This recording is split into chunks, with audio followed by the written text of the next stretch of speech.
Ladies and gentlemen, welcome to the first annual Thick Riff Thursday Christmas special. It's going to be an extra long episode working on, you guessed it, the most highly requested thing that I've ever worked on, Hedwigs theme.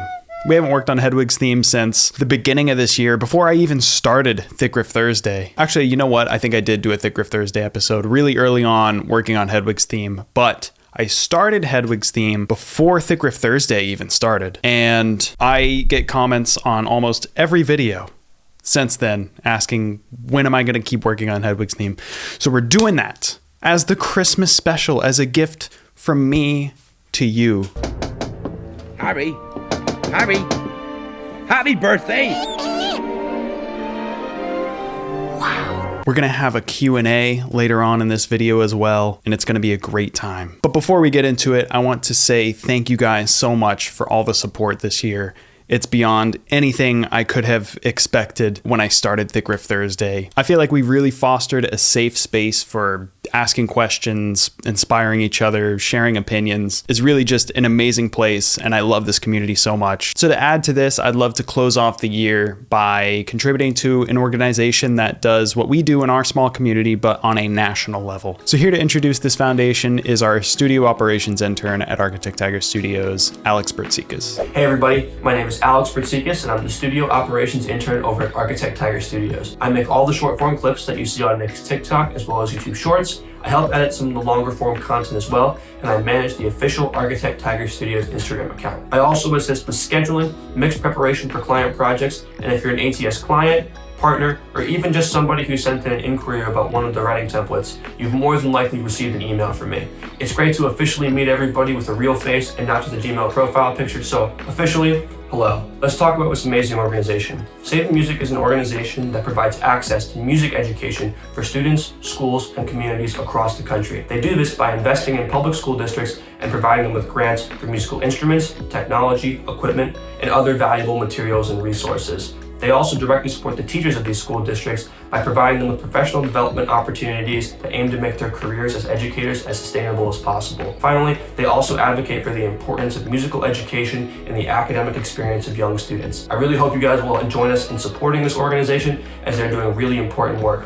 Other than that, back to Thick Riff Thursday. So I invite you guys to support our fundraising efforts in any way that's possible for you, whether that's by donating or simply just sharing about it. I will be matching the donations we receive up to $500. As we grow, we'll continue to contribute more and more to organizations like this one, but I believe this is a great starting point. The link to our fundraiser is in the description of this video. Let's get into Hedwigs theme. I'm ready. I went through this Logic session this morning and I did some updating to it. I updated some of the sample libraries on it. Last time I was using Modern and Massive. I changed it to a hybrid between the Mixwave Mangini kit and the Get Good Drums Matt Halpern P5 kit. I blended in the kick and snare of the Matt Halpern kit into the Mixwave Mike Mangini kit.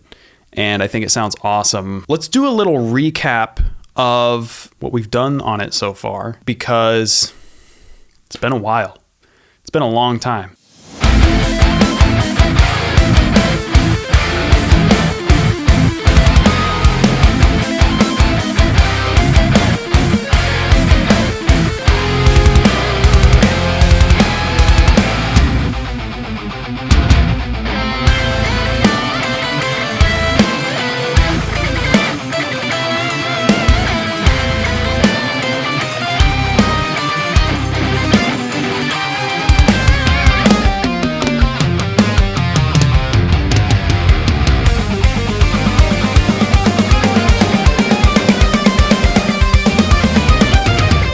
Okay, the part I want to work on today is the part that comes right after that. It goes back into this part. Oh, I can't play too much of that because that's copyrighted. But yeah, I want to go back into that, and it changes keys, and I think it'll be a really cool section. I need to remember what tuning I did this in. Let me go back to the old videos and see. Dude, my videos have really come together in quality. Look, I have my Xbox just sitting here, like taking up like this much of the frame, just like super blurry. Bro, what is that? Am I on the first fret? I was on the first fret. Okay. So I've tuned this guitar down since. I have this guitar set up really nicely. I don't want to change tunings on it. I think I'll keep it in what I have right now. I actually have a new guitar on the way. That's going to be my new drop F guitar. Drop F sharp, sorry. My drop F sharp guitar. This is currently my drop F sharp guitar / double drop C. But my new drop F sharp guitar is a 7-string. Spoiler alert for next week's video. What is the key of the next part? Bum.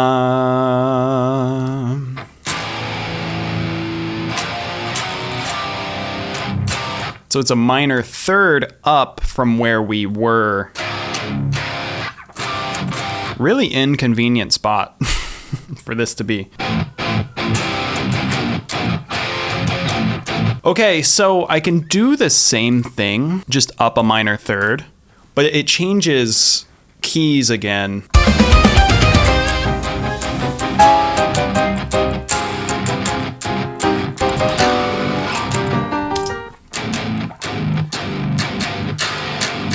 Gets even lower.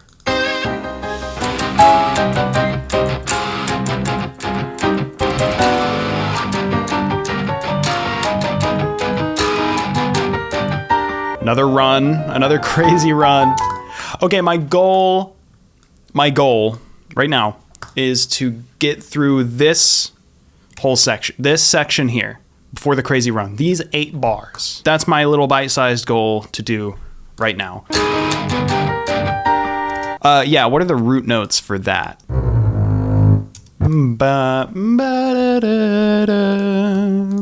Wait, what is that? Oh, it's like a little... The tuba should tell me what the root note is. Ba. Yeah, it is that.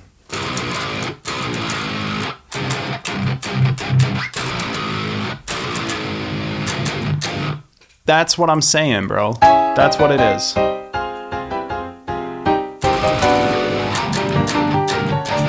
Okay, so So it's like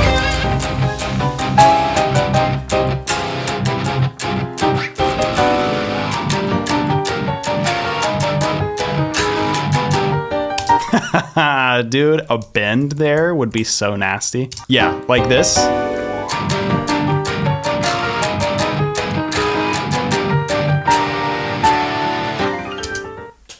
That's the rhythm guitar part. Let's get that down. Actually, you know what? I think I should hold out the chugs. And then close them up in the second 4 bars. What did I just say?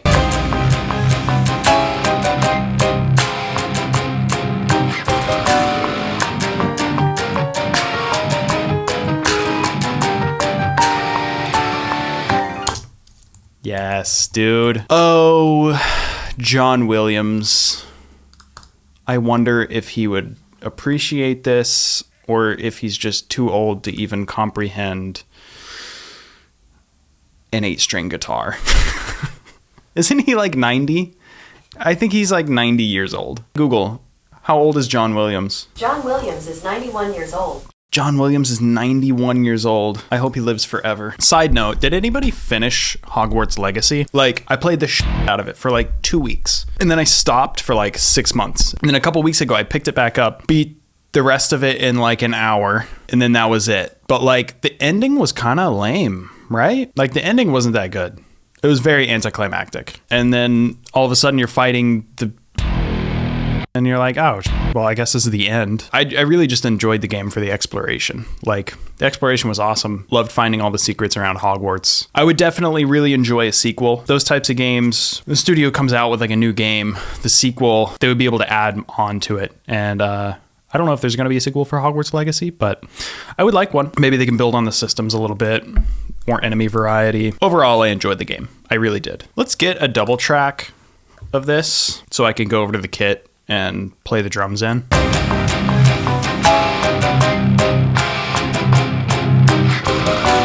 All right, I have enough to go over to the drum kit and figure out what I want to do for this part.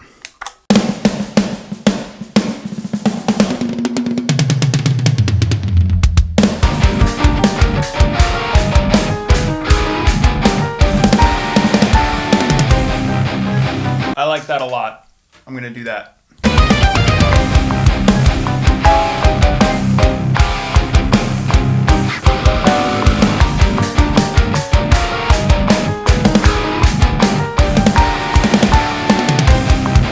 That was the one. That was the one right there. Just the timing was a little bit off, but we'll be okay. I like the switch up from the stack, or from the halftime China to the stack on the second half. First order of business. Bass. Should be this, right?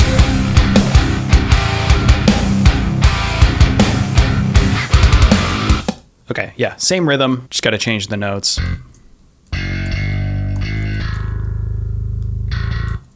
That's a little chromatic run right there. Bum. And I just need to force legato on all these because it holds out. Okay, nice.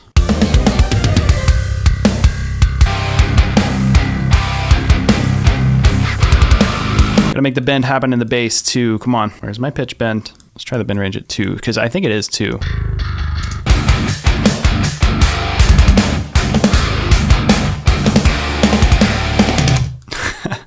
Wow, bum, bum, bum, bum. That's so sick. Okay, now we are back to lead guitars.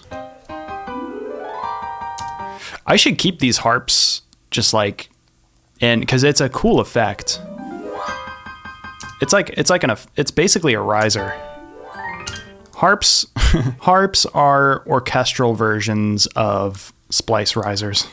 What I'm gonna do is just take this MIDI here and split it up into the 3 different parts that it is. Let's go ahead and learn this part.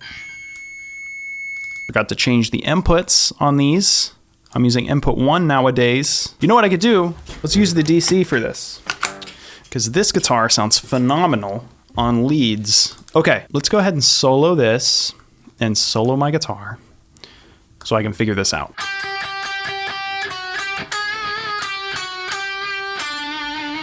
Pretty sure that's the... Yeah, I could mute, actually, all the other voices in here. There we go.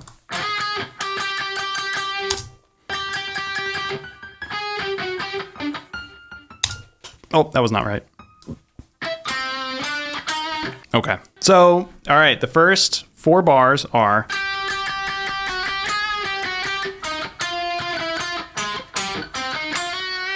Whoop, missed the last one, but that's it. Oh, I started with the highest one, so this is not gonna be the one that's mono. This is gonna be harm 3. Okay, I started in the wrong order, but that's all right.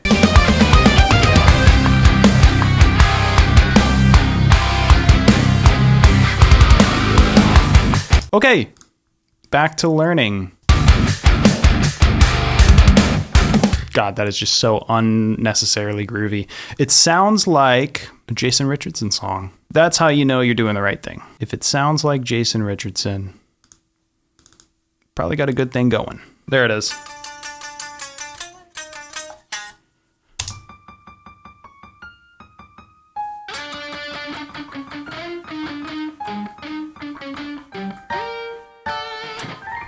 Yep, got it right. Cool. Knowledge gained. What's the best way for me to temporarily boost this volume? I think, you know what? I could just throw a gain plugin on my lead guitar bus.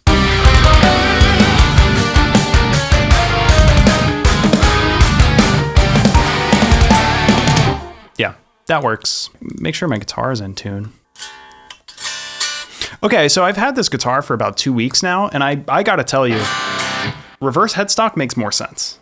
Makes more sense from the guitar player's perspective. I think it looks cool too, but it's comfortable to tune when you don't have to do this. Why do this when you can do this?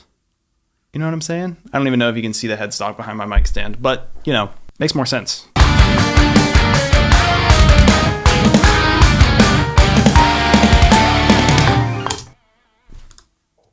Nailed it. Nailed it on the first take. Guys, am I the greatest guitar player you've ever seen?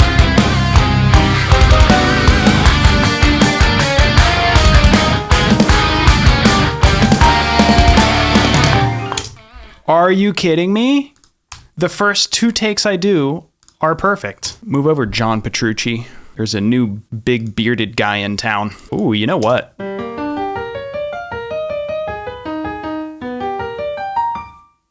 That's kind of a cool part. I might want to get that in there somehow. Okay, moving on to the next voice, which is the second one. So I chose to do Hedwig's theme for the Christmas special, not only because it's been very highly requested, but because to me, I don't know about you guys, but for me, the Harry Potter movies are kind of like Christmas movies. Like they've just got a Christmas vibe. A lot of them do like have like Christmas scenes and stuff like that. So to me, Harry Potter, all those movies are like Christmas movies to me. Like me and my family would always watch these in Christmas season, and it would be really fun and enjoyable.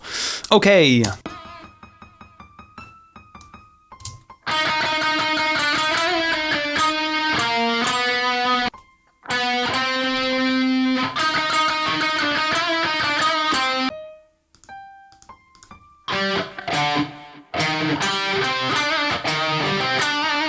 That's it right there. Okay, that's the first half. Cool, got it. And once again, to see if I am still the best guitar player in the world, let's see if I can get this on the first try.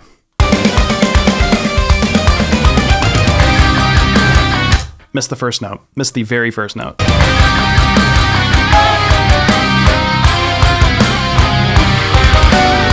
And what's the second half of this? This is just a triad, right? Yeah, it's just a G minor triad. It's just got a couple extra voices on it. So I already did this one. I should do this one now.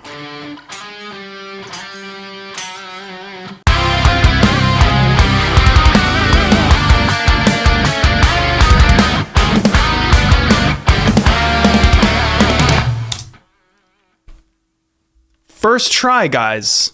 I'm back on top.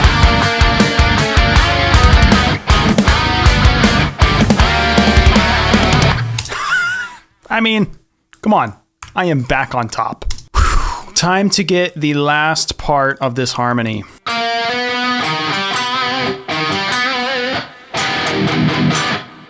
Little augmented triad there. Let's get it. Let's get it.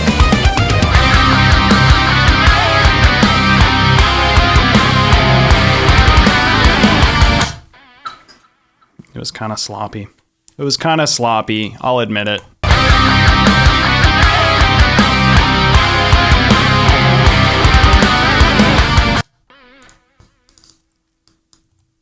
There we go, baby. Okay, so these Harm 4 guitars, I will do that octave.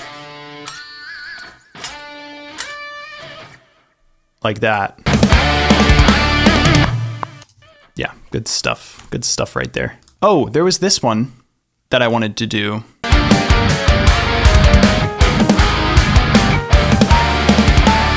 That's such a cool part. I actually, maybe I could just do that on the ARP track.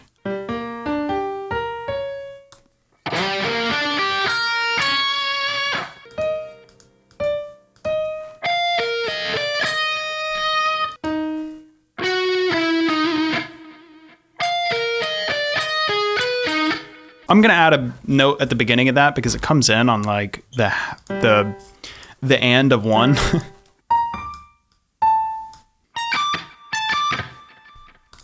Really lucked out here that these arpeggios work perfectly in drop C. That's how it should go.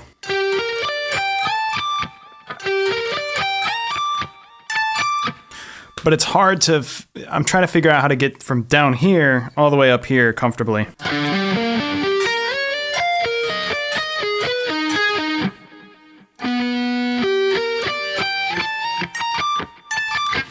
I guess that's the only way to do it. It's actually not too hard. How fast is it again?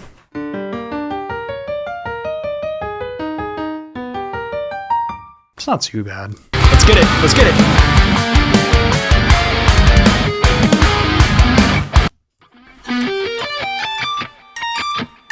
I keep wanting to do this one first.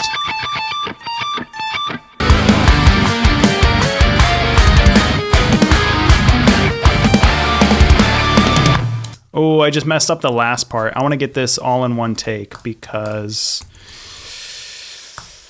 No real reason. Honestly, no real reason. There's no reason to do it. Technology has advanced past the need to get things all in one take. But for some reason, this is just deeply rooted within me. I don't know.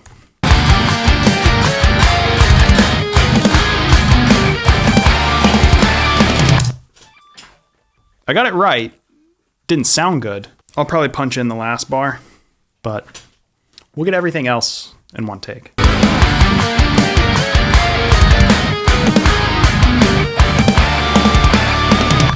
Yeah, that was perfect except for the last bar. Okay, there we go. Hell yeah, that's so cool. It really ties the part together, in my opinion. Definitely got to throw these risers and bass drops in here. Yeah, there we go. What note is that? It is a C. Maybe we could do these chugs on this guitar.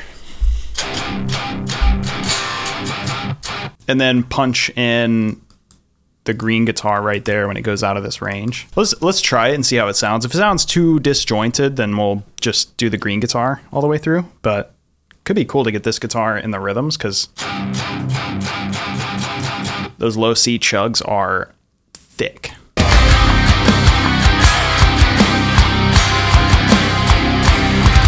I think that could sound sick, actually.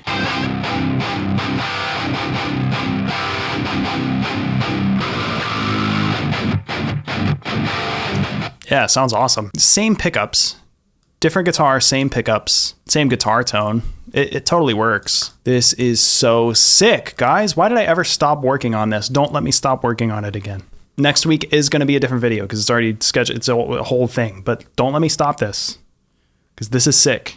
And I should finish this and release it. The shit that you guys have been saying for like 6 months. I'm sorry. Before we wrap it up today, I do want to do a Q&A portion because you guys have been asking a ton of questions since I've started doing Thick Riff Thursday. I mentioned doing a Q&A like, 20 episodes ago probably, and I never got around to doing it. So I'm taking those questions that you guys left on that video and the questions that you guys left in the video last week, and I'm going to answer those. So let's get into it. All right, time for the Q&A. First up, Nathan Statham asks, could you tell us some of your favorite plugins / gear when it comes to songwriting and mixing? Also, how long have you been playing guitar and recording / mixing? And lastly, maybe some tips and tricks for easier workflow with Logic. First of all, thank you so much for the kind words. You're very nice. So favorite plugins / gear when it comes to songwriting and mixing. I guess I could go like workflow wise. I think like things that make my workflow easier when songwriting and mixing. Those are two very different things. I mean, favorite plugins while songwriting. I mean, obviously all the neural plugins. Most of my main guitar tones come from Archetype Nolly, but lately I've really been enjoying Archetype Mateus Asado and Archetype Tim Henson. Something that has helped me so much lately for songwriting is this electric drum kit over here by Fesley. I did a video on it a few weeks ago, and since I got it, I've been using it to program all of my drums, and it has just made my drum programming workflow insanely fast. So moving on to plugins for mixing, I have really been enjoying the Slate plugins lately. The virtual mix rack has a lot of great stuff in it. Has a couple of my favorite EQs in here, the FGN and the FGS are great. And yeah, the FG Stress is amazing. The distressor, the EQ Air is also really nice for some top end on vocals and things like that. Super JN98 says, hi Nick, I've been loving these Thick Riff Thursday videos. Thank you. I've got 2 questions for you. What tunings do you typically use across your guitars? 2, your chord voicings are always so rich and lush. What's your thought process behind building these chords? Will you ever do a video in the future breaking this down? I could totally do a video in the future breaking this down, but I can do it really quick right now also. So my guitars are kind of in a transition period right now in terms of tuning. because I just recently got that DC600 that you see back there, and I am also getting another new guitar from Kiesel that you'll see next week. But the DC600 is in drop C, so is the Delos over here, but that's going to be back to drop D/standard. This guitar is an F sharp standard. This guitar is in drop F sharp / double drop C sharp. So it's an F sharp as if it were a 7-string, but the lowest string is a C sharp. This guitar is in drop A flat as if it were a 7-string with a low E flat. And then the DC 800 back there is also in drop F sharp, but I don't use it super often. So it kind of just floats around in whatever tuning I feel like tuning it to. So you asked about these chord voicings that I use all the time.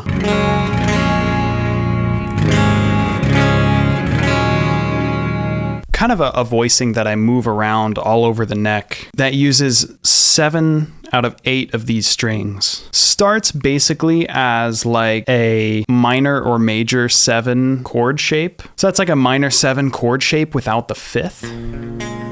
Root 3rd, 7th, just missing the 5th. And then I incorporate open strings and then I bar these bottom strings as well. And I tend to write in keys that I'm able to use those open strings up here. So I can have those extra big chord voicings, and I can move it wherever I want depending on whether I want it to be a major chord or a minor chord.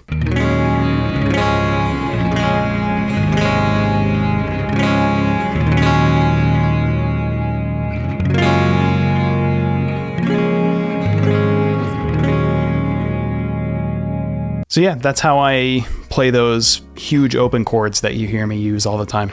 Okay, Father Bear 418 gave me a lightning round of questions.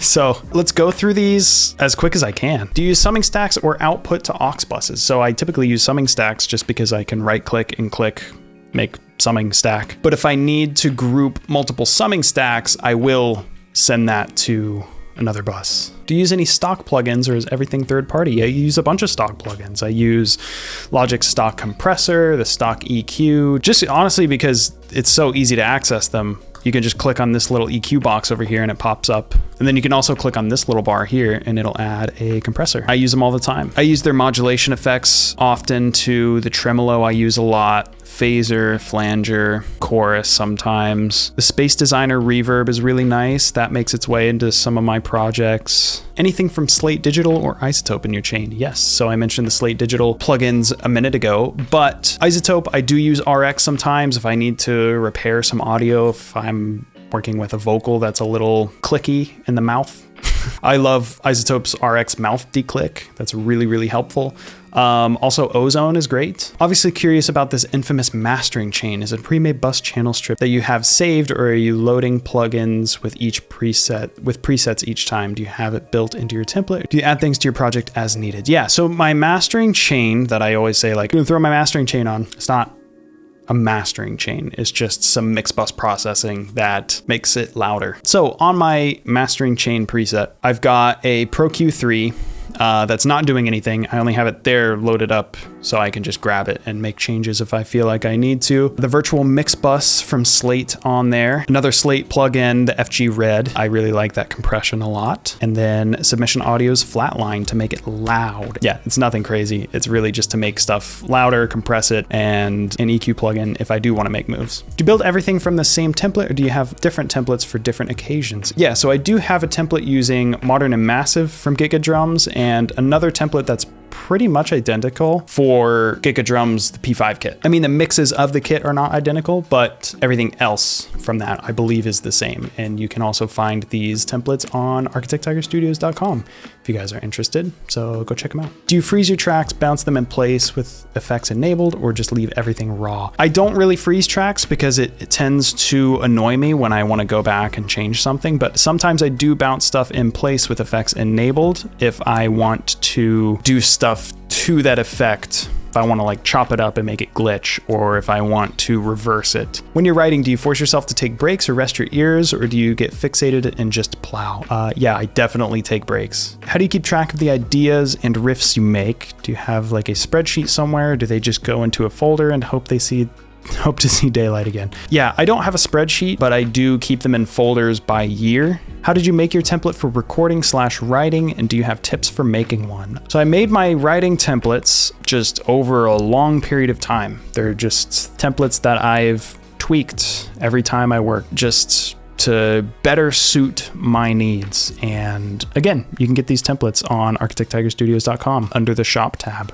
And my tip for making templates is just put in there what you need, what you use every time. If you are starting from an empty project in your DAW every time and you find yourself adding the same 4 things every time you open a project, make that a template and start there. And you'll keep tweaking and keep adding to it. Nick, how much time does the recording of a Thick Riff Thursday episode generally take? It used to take a lot longer because I would have so many technical difficulties in one episode, and it was making me very frustrated. It was adding a lot of time. So I finally upgraded my MacBook a few weeks ago, and I'm so happy. So now recording usually takes about 60 to 90 minutes, I would say. Usually depends on the idea and depends on what I want to do with it. Love these. Do you stream them by any chance? I don't stream them. I've thought about starting to stream. Honestly, it makes me kind of anxious.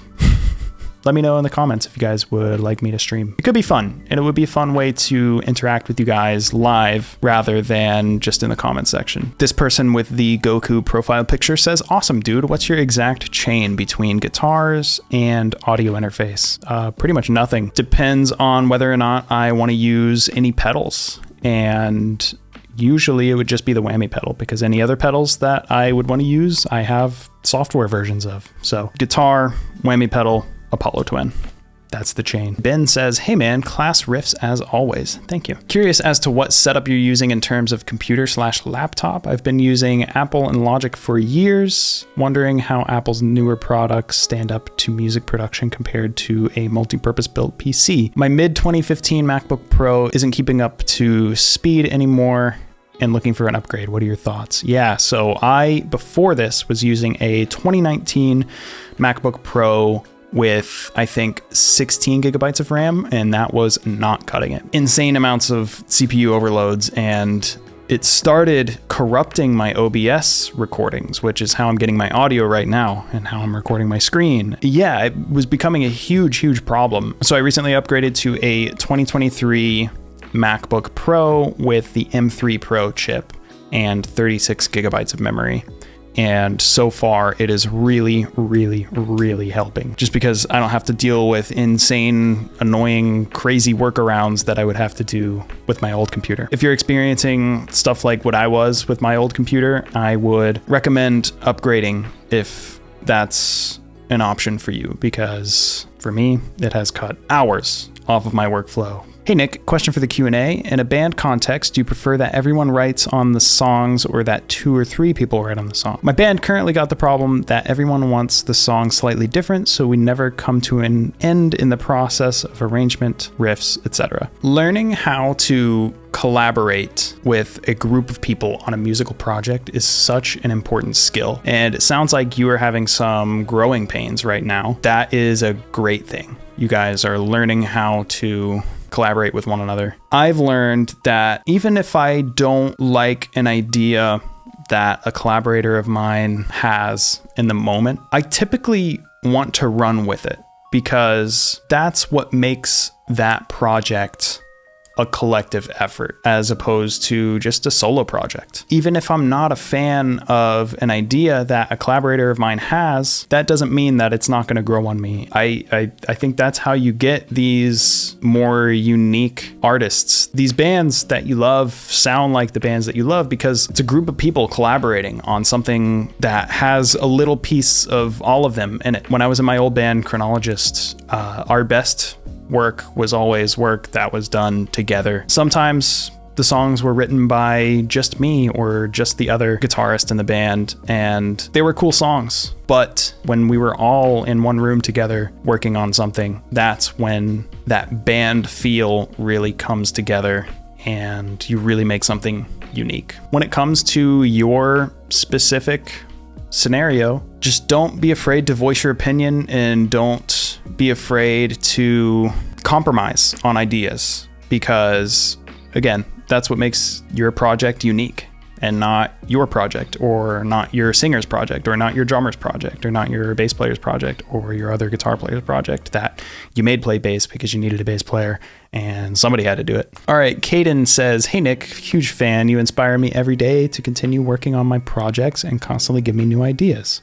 That's amazing. I love hearing that. Thank you. Just a question. If you collaborate with any artists out there right now, who would it be? Keep it up, Nick. That is not an easy question to answer. We're going to be here for a minute. One of the first people that comes to mind is Dan Avidan. He is known for a non-music related channel called Game Grumps. I am just a huge Game Grumps fan, and I would love to work with him because I love his voice. He's a great singer, and I would love to hear how his voice sounds on something heavy. So yeah, I think that's my answer. Fall Thursday, please. Also keep up the great work. Thank you. Maybe Fall Thursday. Hey, what gauge strings do you use? Whatever the lightest 8-string gauge is that Diodario offers. That's what I use. And 6-string 9 to 42. I have also used Horizon Devices progressive tension 8-string pack. That's really nice. It is a little thicker, but yeah, usually it's just the lightest thing I can play without it being complete spaghetti when I tune down. So 2 questions. 1, could you go more in depth of your drum mixing and mastering during your videos? 2, can you please make Night Ride a full song? It's amazing. I think you mean Night Drive. That's one of the songs on the Thick Riff Sessions Volume 1 that I released. All the riffs that I worked on from episodes 1 through 25 of Thick Riff Thursday. Yes, I definitely want to turn that into a full song because I think it's super, super, super cool. And could you go more in depth with your drum mixing and mastering during your videos? Yes, I'm actually going to post a Tutorial Tuesday video going over my writing template drum mix. Keep a lookout for that. What inspires you the most at the moment of writing music? We know we are out of ideas some days, but how do you do it? What is the trigger for you to keep yourself writing music? I love your videos, man. Greetings from Argentina. Thank you very much. Honestly, like, my routine keeps me creative. I write music often, and I sit down at the computer, and sometimes it sucks and sometimes it doesn't. But I listen to some music that I really like and things, again, that I wish I wrote. And I listen to that and I think about what makes it good. I learn the music, and that tells me a little bit more about what makes it good and what I like about it. I also like to watch like documentaries of albums being made, or my favorite artists in the studio. Like every album that Periphery does, they always put out a documentary of them making the album, and I watch them and I get so much inspiration from those. It makes me want to go pick up my guitar, and usually I do. I watch it and I pick up my guitar and I'm noodling on my guitar while I watch the documentary, and usually that helps me get out of a creative block. But yeah, that concludes the Q&A portion of the Thick Riff Thursday Christmas special.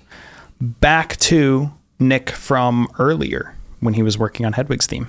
All right, let's give this whole section a little listen through here with the new part that we added today.